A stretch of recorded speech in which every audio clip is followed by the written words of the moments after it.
Heavy engineering interview question, ये part second है। इससे पहले मैं पार्ट फर्स्ट के बारे में भी डिस्कस कर चुका हूं। अगर आप लोग उस वीडियो को देखना चाहते हो तो मैं इस वीडियो को डिस्क्रिप्शन में दे दूंगा, उसका लिंक आप वहां से देख सकते हो। जो एक नंबर जो हमारा क्वेश्चन है, maximum size of material use in embankment, जो हमारा एम्बैंकमेंट है उसमें जो मटेरियल यूज करते हैं उसका मैक्सिमम साइज कितना तक हमें यूज करना चाहिए। तो इसका जो हमारा करेक्ट आंसर है 75 mm तक साइज रहेगा ना मटेरियल को, तो वहां तक हम यूज कर सकते हैं, उससे ज्यादा हम यूज नहीं कर सकते। आई होप आप लोगों को समझ में आ रहा होगा। जैसे सेकेंड नंबर में जो क्वेश्चन है, मिनिमम डेंसिटी रिक्वायरमेंट फॉर सब ग्रेड, जो हमारा सब ग्रेड जो होता है उसका मिनिमम डेंसिटी कितना रिक्वायर होना चाहिए। इसका जो करेक्ट आंसर है 17.5 किलो न्यूटन पर मीटर क्यूब, इसका मिनिमम डेंसिटी होना चाहिए सब ग्रेड के लिए। जैसे थर्ड नंबर में है which soil should not be use in सब ग्रेड, सब ग्रेड के लिए हम कौन से सॉइल को यूज नहीं कर सकते हैं। तो which soil not be use in सब ग्रेड के लिए हम कौन से सॉइल को यूज नहीं करेंगे। इसका जो आंसर है एक्सपेंसिव सॉइल को हम यूज नहीं करेंगे सब ग्रेड के लिए। जो फोर्थ नंबर में जो क्वेश्चन है, what is the level tolerance of सब ग्रेड लेयर, जो हमारा सब ग्रेड का जो लेयर होता है उसका लेवल टॉलरेंस कितना होता है। तो उसका जो लेवल टॉलरेंस ±20 mm तक होता है। कितना? ±20 mm।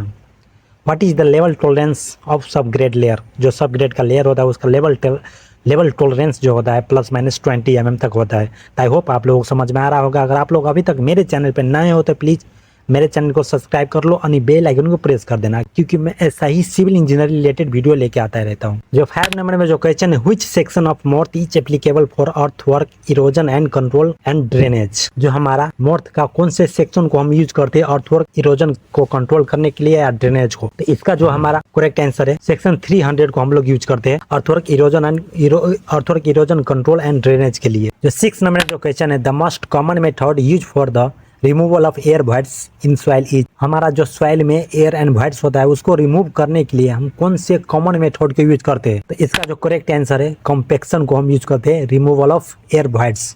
सॉइल में जो हमारा एयर एंड वॉइड्स होता है उसको रिमूव करने के लिए हम लोग कॉम्पैक्शन को यूज करते हैं।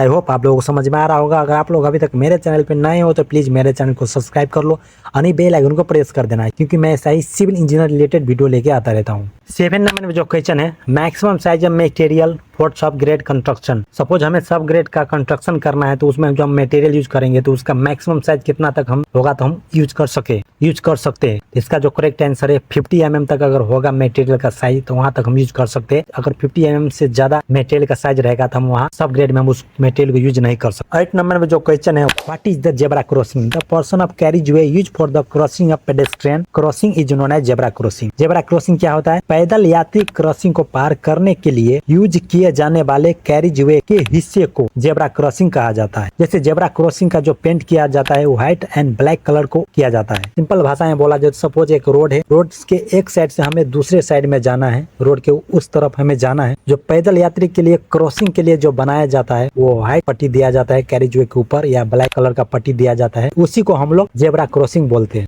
9 नंबर में जो क्वेश्चन है, दुनिया का सबसे बड़ा हाईवे कौन सा है? वर्ल्ड्स लॉन्गेस्ट हाईवे, दुनिया का सबसे बड़ा हाईवे कौन सा है? द पान अमेरिकन हाईवे वर्ल्ड का लॉन्गेस्ट हाईवे है, दुनिया का सबसे बड़ा हाईवे है पान अमेरिकन हाईवे, जो नॉर्थ अमेरिका से लेके साउथ अमेरिका को कनेक्ट करती है। ये हाईवे 14 कंट्री से होकर गुजरता है। इस हाईवे का कंस्ट्रक्शन स्टार्ट हुआ था जुलाई 1937 में हुआ था और साल 1963 में पब्लिक के लिए ओपन कर दिया था। इस हाईवे की टोटल लेंथ 48,000 किलोमीटर है, या 30,000 माइल कह सकते हो। 3 नंबर में जो क्वेश्चन है, इंडिया का लॉन्गेस्ट हाईवे कौन सा है?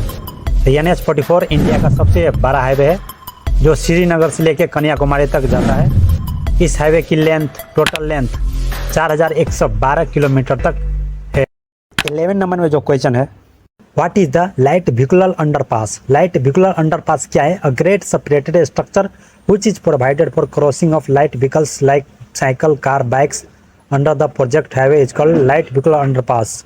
इसका जो मिनिमम वर्टिकल क्लियरेंस जो होता है 4 मीटर। अब ये सपोज एक हमारा हाईवे के नीचे से एक रोड पास कराना है, किसके लिए? लाइट व्हीकल को पास कराने के लिए, उसके लिए जो हम स्ट्रक्चर प्रोवाइड करेंगे उसी को हम लाइट व्हीकुलर अंडरपास बोलेंगे। 12 नंबर में जो क्वेश्चन है, व्हाट इज द VUP क्या है? Vehicular underpass, a grade separated structure which is provided for crossing of vehicles under the project highway is called vehicular underpass. जो व्हीकुलर अंडरपास होता है, suppose एक हमारा हाईवे है, नॉर्थ से लेकर साउथ से हाईवे गया है, उस हाईवे के नीचे से हमें रोड पास कराना है, उसके लिए जो हमें स्ट्रक्चर बनाएंगे उसको हम व्हीकुलर अंडरपास बोलेंगे। यहाँ से JCB हो गया, बस ट्रक एंड किसी तरह का व्हीकल्स आप पास करा सकते हो। जैसे इसका जो मिनिमम वर्टिकल क्लियरेंस जो होता है 5.5 मीटर तक होता है। अगर आप लोग अभी तक मेरे चैनल पर नए हो तो प्लीज मेरे चैनल को सब्सक्राइब कर लो और बेल आइकन को प्रेस कर देना, क्योंकि मैं ऐसा ही सिविल इंजीनियर रिलेटेड वीडियो लेके आता रहता हूँ। Thanks for watching and subscribe my channel.